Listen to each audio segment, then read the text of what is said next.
Hello class, and this week we're going to be talking about the Romantics. Now, Romanticism as a movement, it coincides around the revolutionary time, the French Revolution, the American Revolution.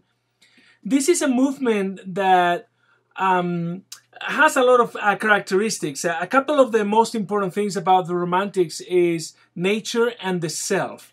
But one of the main concepts, before we get to that, one of the main concepts about the Romantics is the imagination, the capacity of the imagination. It doesn't break free from reason, but we do come from a time period where reason is so powerful and so important that the Romantics sort of depart from that and they add feelings, not contradicting, not necessarily in opposition to, but in a good balance. They do bring reason and they do bring feelings, and they combine these two in imagination, and they give it a creative power, almost a divine power.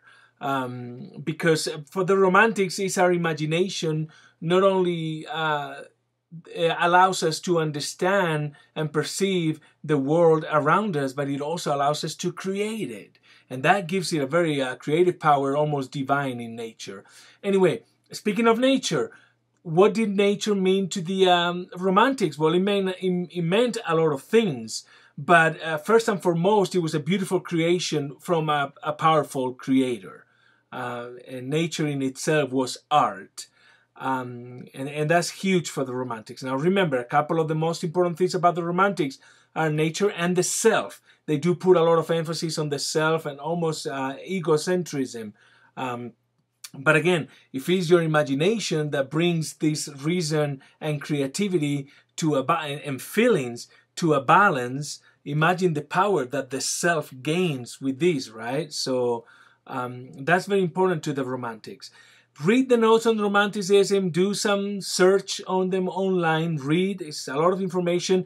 Romanticism in Europe, in America, in the United States, is referred as Transcendentalism. The Transcendentalists are the American Romantics. So you can do a search on them as well. And but your task for the discussion for this week is actually to combine a romantic poem with a romantic imagery. A painting of the time and a poem of the time, and try to combine them both and see how are they similar and what components or elements of Romanticism are reflected in both. That's your task for the discussion this week. I'm curious to see what you have to say. See you then. Bye.